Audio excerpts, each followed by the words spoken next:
Assalamualaikum warahmatullahi wabarakatuh. Kami dari Keempat akan mempresentasikan hasil riset kami mengenai teori sosial kognitif.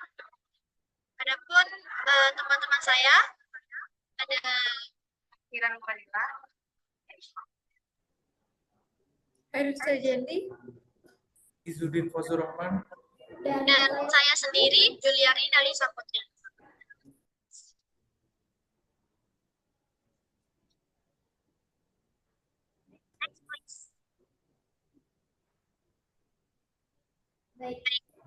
Pertama, saya akan menjelaskan apa itu teori sosial kognitif.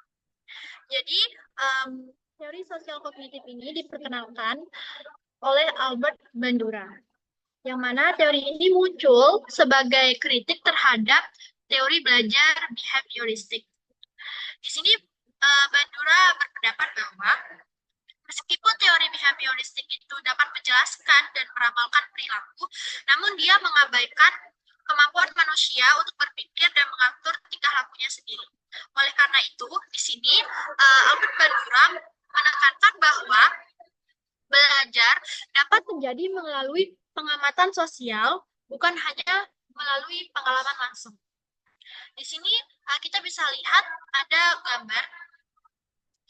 Kita bisa lihat perilaku antara perilaku kognitif dan lingkungan itu saling mempengaruhi proses belajar. Lingkungan mempengaruhi perilaku, begitu juga sebaliknya, dan kognitif mempengaruhi keduanya, dan juga sebaliknya. Next slide. Nah, di sini kita bisa katakan ada yang namanya konsep peniruan, yang mana menunjukkan bahwa individu dapat mempelajari perilaku dengan atau meniru orang lain. Nah, Bandura sendiri menyatakan bahwa banyak perilaku itu dipelajari melalui proses peniruan. Kita bisa meniru perilaku dengan mengamati perilaku model dan juga akibat atau hasil yang ditimbulkan. Nah, ini disebut observational learning. Jadi, kita bisa melakukan reinforcement atau punishment terhadap perilaku orang yang kita amati. Selanjutnya ada istilah yang namanya modeling, yang mana hal ini lebih dari sekedar meniru atau peniruan atau mengulangi perilaku model, tapi melibatkan penambahan atau pengurangan tingkah laku yang diamati, yang mana yang tadi saya jelaskan reinforcement and punishment. Jadi intinya mencakup peniruan, modifikasi, mengeneralisir perilaku, dan juga proses kognitif. Nah, mengeneralisir di sini maksudnya kita tidak hanya mengulangi perilaku itu dalam konteks yang sama, tetapi juga menerapkannya dalam berbagai situasi. Contohnya pada situasi baru yang mungkin memiliki karakteristik yang mirip. Jadi kita tidak perlu mengalami langsung hal itu. Nah, contohnya misalkan seorang siswa mengamati bahwa temannya menggunakan metode belajar dengan membuat catatan atau menggunakan flashcard. Dan dia melihat kalau temannya itu bisa memahami materi pembelajaran dengan cara tersebut. Nah, siswa tersebut bisa mengeneralisir metode tersebut dan menggunakannya dalam mata pelajaran lain. Seperti itu. Ya, selanjutnya akan dilanjutkan oleh teman saya. Oke, selanjutnya saya akan menjelaskan tentang ciri-ciri teori belajar sosial kognitif. Jadi yang pertama ada teori sosial kognitif, yaitu meyakini bahwa fokus utama pembelajaran adalah pengamatan dan peniruan. Jadi proses pembelajaran dilakukan dengan mengamati dan meniru, tanpa harus mengalami secara langsung, yang mana disebut juga sebagai pembelajaran observasional atau observational learning. Selanjutnya ada teori sosial kognitif, memahami bahwa tingkah laku model atau contoh bisa dipelajari melalui berbagai cara seperti bahasa, teladan atau tingkah laku, kemudian nilai-nilai yang ditransmisikan dari keluarga, teman atau orang lain, serta instruksi verbal dengan kata-kata dan nonverbal dengan gesture atau ekspresi wajah. Selanjutnya, teori sosial kognitif beranggapan bahwa peserta didik dapat meniru suatu kemampuan atau perilaku dari kejadian yang dialami orang lain, atau dari hal yang diperagakan guru sebagai model. Mengapa demikian? Karena manusia belajar bukan hanya dari pengalaman langsung, tapi juga dari bagaimana orang lain bertindak dan konsekuensi dari tindakan tersebut.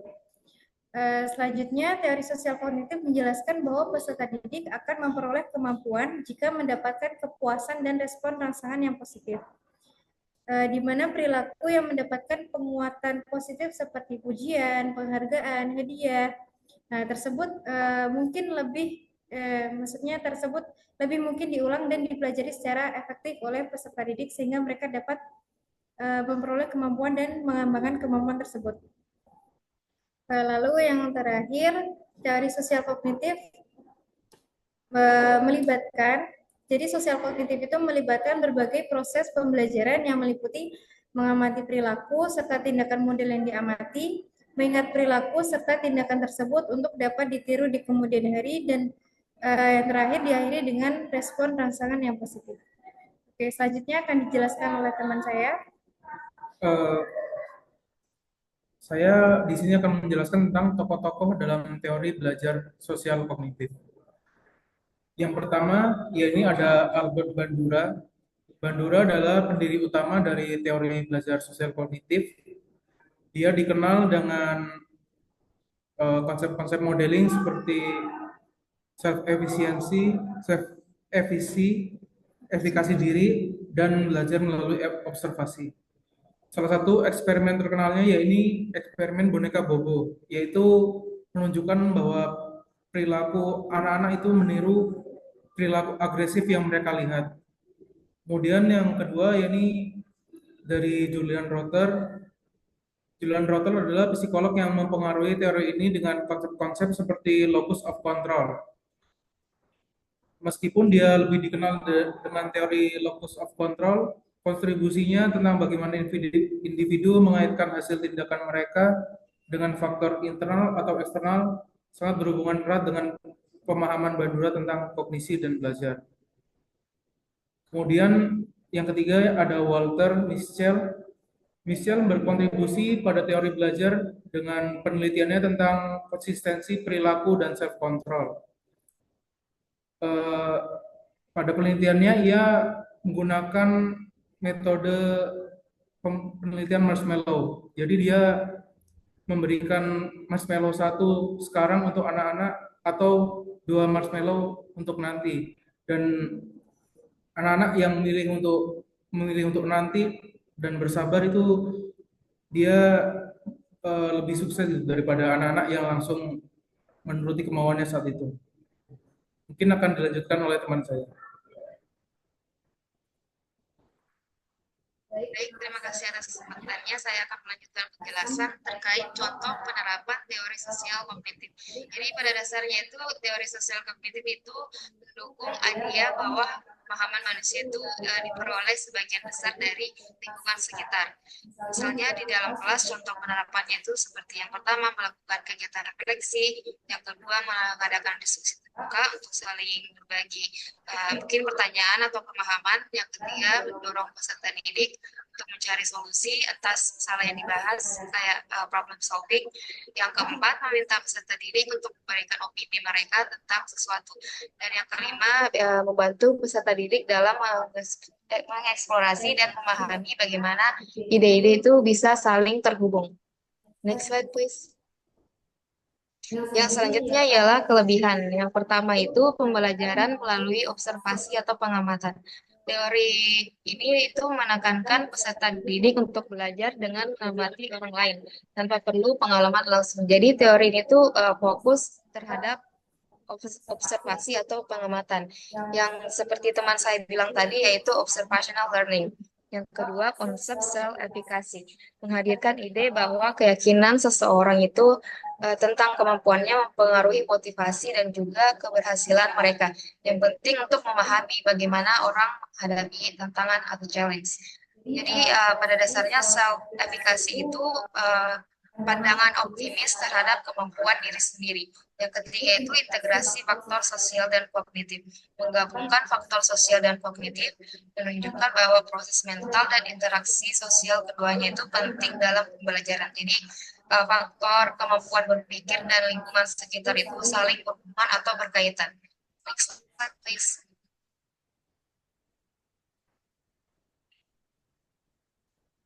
Yang selanjutnya ialah kekurangan. Yang pertama itu kurangnya fokus pada emosi. Jadi teori itu tidak secara mendalam membahas bagaimana emosi itu mempengaruhi pembelajaran dan juga motivasi. Selanjutnya ada fokus pada observasi atau pengamatan. Penekanan pada belajar melalui observasi dapat mengabaikan peran pengalaman langsung dan interaksi langsung dalam proses belajar. Yang ketiga itu variabilitas individu. Meskipun teorinya itu bersifat fleksibel, tapi bisa saja kurang memperhitungkan terkait perbedaan kemampuan peserta didik. I think that's all from our group. Demikian presentasi dari grup kami. Terima kasih.